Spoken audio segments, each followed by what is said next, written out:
Can we rise for the pledge? I pledge allegiance to the flag of the United States of America and to the republic for which it stands, one nation, under God, indivisible, with liberty and justice for all. Thank you.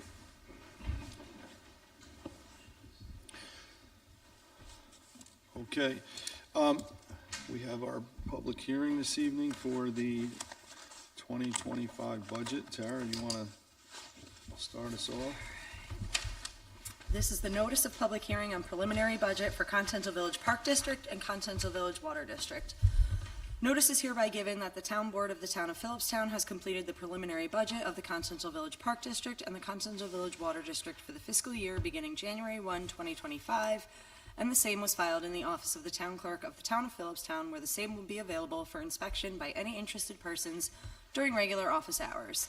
The Town Board will meet at the Philipstown Town Hall, 238 Main Street, Cold Spring, New York, on the 6th day of November, 2024, at 7:30 p.m. and 7:35 p.m. respectively, for the purpose of hearing any one person in favor or against the preliminary budget for the Continental Village Park District and the Continental Village Water District, as compiled for or against any item therein contained. By order of the Town Board of the Town of Philipstown, Tara K. Percocello, Town Clerk, dated October 30th, 2024. Thank you. So we were able to fund that portion that you guys had deducted out as per our request. How much was the increase, Sue? Do you remember what the number was?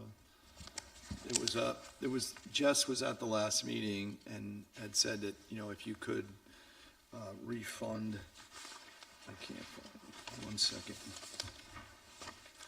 It was a small amount, but we were able to return it. Let me see which one. Here's my original.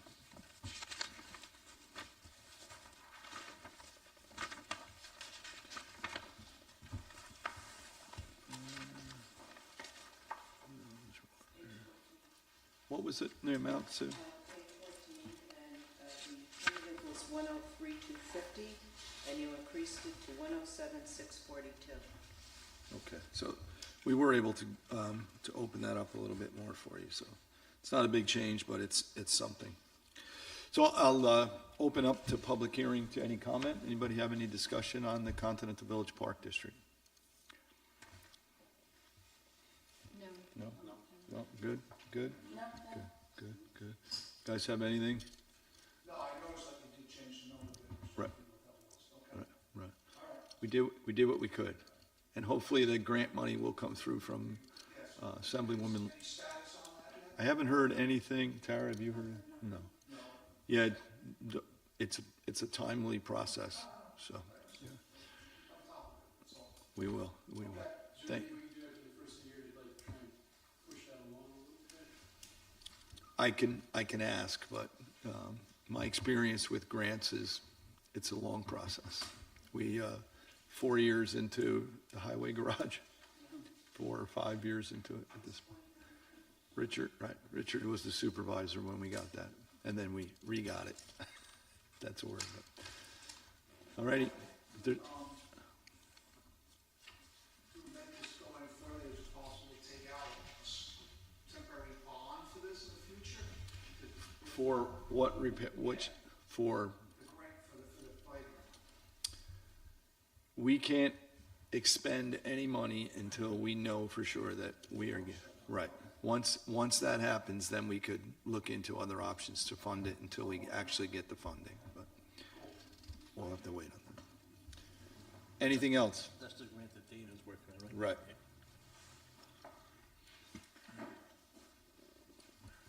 Motion to close the public hearing. So moved. Second. Second. All in favor? Aye. And I vote aye. Thank you, gentlemen. Thank you. Thank you.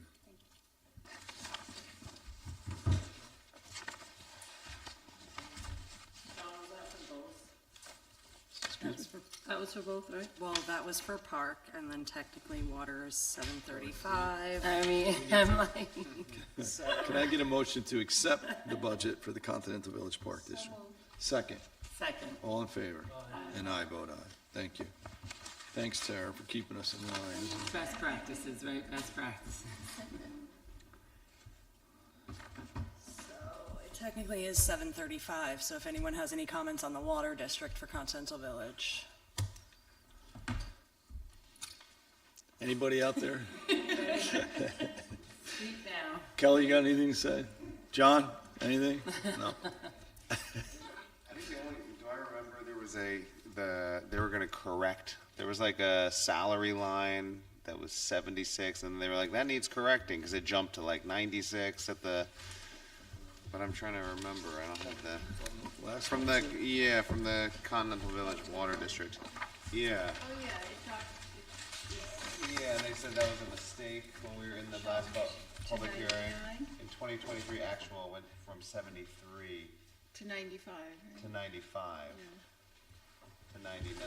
And Yeah, then they said that that was a mistake. Oh, yeah, 73. to 95, right. Yeah. 95 was what was adopted in 2024. They may not have budgeted for one water treatment plant operator, so we had to put that back in there. Gotcha. That's why there was a jump from the 23 year to date.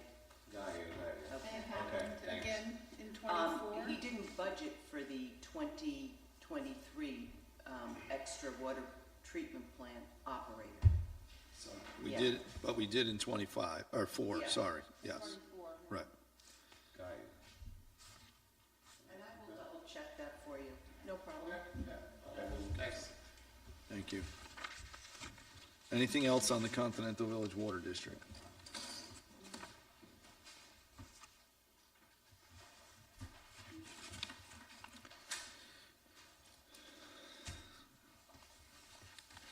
Can I make a motion to close the public hearing? So moved. Second, Second. all in favor? And I vote aye. Can I get a motion to adopt the Continental Village Water District budget for the 2025 season? So moved. Second, Second. all in favor? And I vote aye. Thank you.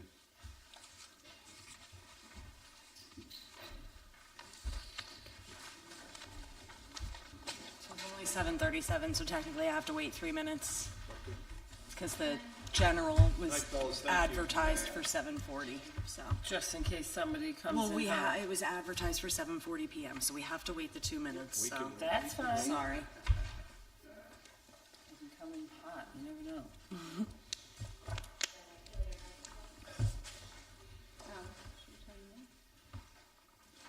What?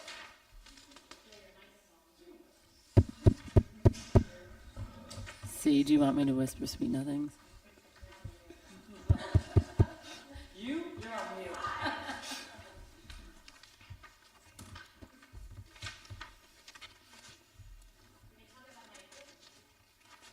I can't hear what you're saying. I have selective hearing. We did talk about it at the last workshop. Right, with the YouTube channel being in the personal account, which seems.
The notice of public hearing on the preliminary budget for the town of Philipstown for the year 2025. Sorry, Seal. My bad. Notice is hereby given that the preliminary budget for the town of Philipstown, Putnam County, New York for the fiscal year beginning January 1, 2025 has been completed and filed in the office of the town clerk of said town where it is available for inspection by any interested persons during regular business hours. Further notice is hereby given that the Town Board of the Town of Philipstown will hold a public hearing on the 6th day of November 2024 at 7:40 p.m. prevailing time at the Philipstown Town Hall, 238 Main Street, Cold Spring, New York, and at such hearing, all persons may be heard in favor of or against any item or items therein contained. And further notice is hereby given pursuant to Section 108 of the Town Law that the following are the proposed salaries of the town officers of this town. Supervisor, 1 at $27,000. Council members, 4 at $18,000. Town justices, 2 at $32,000. Town clerk tax collector, 1 at $70,000. And town superintendent of highways, 1 at $102,000. By order of the Town Board of the Town of Philipstown, Tara K. Percocello, Town Clerk, dated October 30th, 2024. Thank you, Tara. So, obviously, it was much easier getting through our budget this year than it was last year.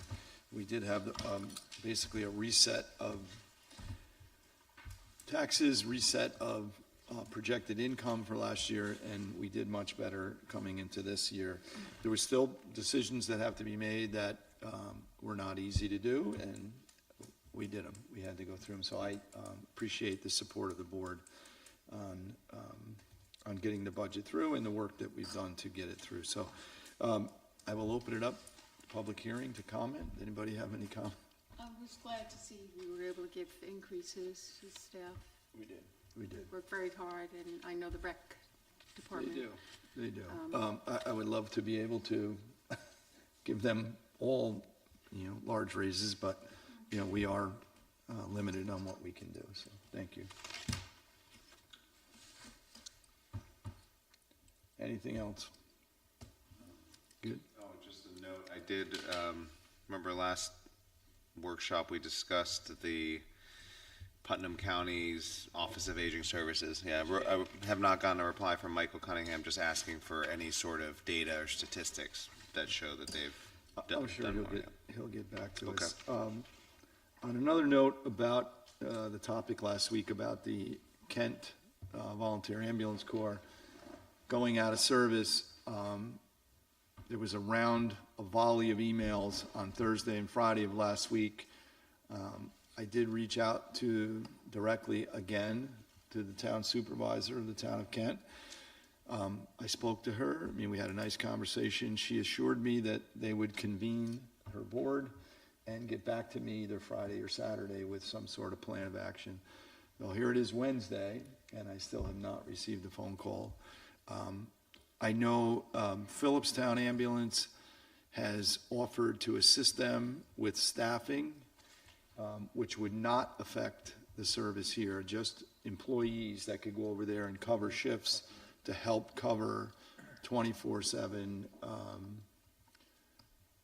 coverage, and obviously it would be paid for by the town of Kent directly to Philipstown Ambulance, but I've had no confirmation of that happening. I did hear Kent Ambulance get dispatched today, and they did cover a call, so there is some sort of coverage. What it is, I don't know.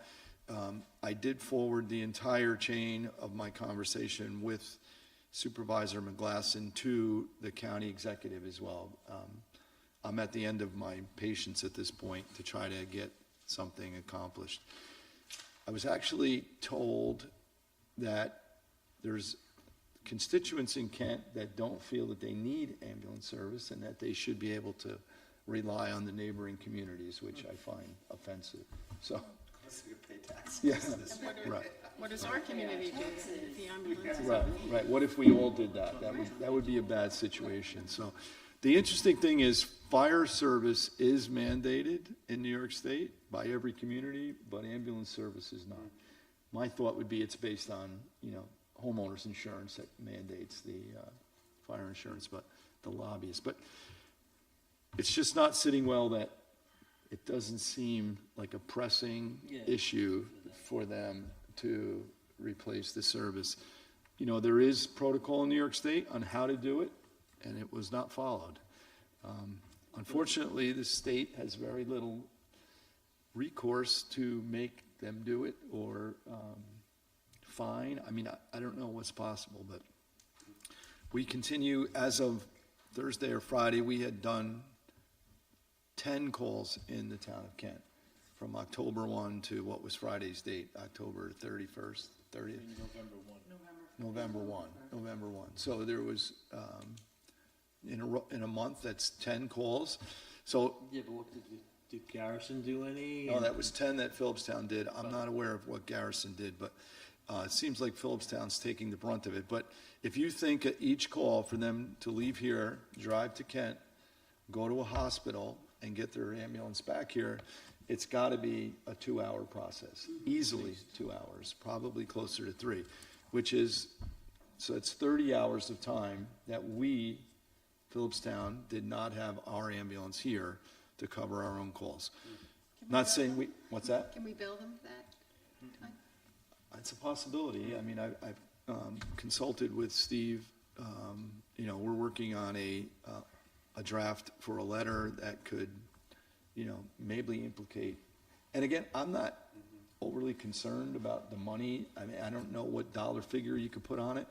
I'm more concerned that there's going to be a loss of life because we or one of the other communities are covering where they have left off, which is not fair to the residents of Kent. It's not fair to the residents of the communities that surround them. So I don't want that responsibility on me. That's why I've created an enormous paper trail via email to make sure that everybody that I can think of is aware of this situation. It doesn't seem like it's a pressing item for anybody, though, other than us, but I will continue. Is the county still having an ambulance there 12 Yeah. hours a day? The county does provide, there is one BLS ambulance, 3571, which is been relocated. Again, I don't know if this was today or, you know, what's going on right now, because it doesn't seem like I'm a priority to update, but 12 hours a day, 7A to 7P. But from what I'm understanding, whatever volunteer or whatever staffing Kent has, they're covering the same hours, which seems a little Yeah, really. counterproductive. So I'm not sure why, but that ambulance is also free to go anywhere in the county. If there's a request for it someplace else, it'll go, so, and leave them uncovered. I would, as I wrote to the county executive, I would think twice about signing into a countywide mutual aid plan going into 2025 unless these agencies all have first due units available. The county mutual aid plan kind of mandates us to go, which I would never say don't go, but they need to provide their own preliminary service before the mutual aid plan should kick in. So I would hope that that can be reviewed going into 2025. So that's it. Anything else? Oh, we had discussed possibly increasing the grant writer line. We did. We did? Okay, great. That was- If you check that, we did.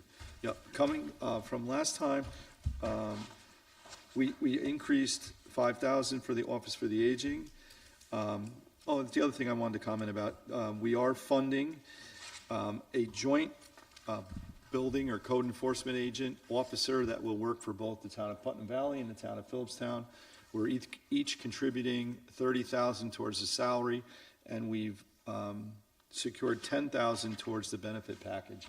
We still have to work out the details with the town of Putnam Valley, who's been very cooperative with this. It'll work really well for both towns, so I'm quite excited that it's going to happen, and we've been able to finance that. And we did put $15,000 in for grant writing services for 2025. The rec department was asking about potential grants and the commission because with the American Red Cross now coming back, Right. they need bathrooms and showers and they're in pretty bad shape. Yeah, so- we met with Red Cross You today. met with them this Yeah. week, right? So they will be returning the two disaster trailers, or at least one disaster trailer. This is interesting. She said currently the disaster trailer that would be assigned to Western Putnam is in Albany. So I said, well, it's going to be a stretch to get that here. But once it's here, we've had it here before, actually had two of them. And there's MREs, there's cots, there's blankets. Red Cross, depending on the level of emergency or the need, would provide staffing to staff the shelter. It'll also be a pet-friendly shelter, which it was the last time, because We have the separate entrance, and you could come in and go straight into the basement with pets, so they wouldn't have to mingle with the general community. They've also offered to do training for volunteers for the town of Philipstown, so something we could look forward to doing it in the winter, send out a request for people who are willing to contribute or, donate their time. Red Cross will train, and they also do training on staying at home and sheltering at home. We've done that before too, so I look forward to working again with Red Cross, and hopefully we never have to use any of the facilities, but it's good to know they're there. Yes. It's good to Well, a know. couple of years ago, when we did have a bunch of the Knights of Columbus volunteered, and Yeah. we went through the training, Yeah. so Yeah, we could ask them again. That's a but- good cause, yeah. Yeah, I mean, there's a lot you can do. I mean, not everybody is fit to be a volunteer fireman, or, there's a lot of roles, but this is something that we have a lot of retired professionals that I'm sure could assist us with setting up a shelter, so we'll see. All right, are we set? Can we do a motion? You have to close the public hearing, yeah? Oh, I do, yes. Can I close the public hearing? Motion to close the public hearing. Second, Second. all in favor? And I vote aye. Now you have to adjourn the meeting. John, this is not your first rodeo. I mean, Just adjourn, that's it. Motion to adjourn. Thank you. second.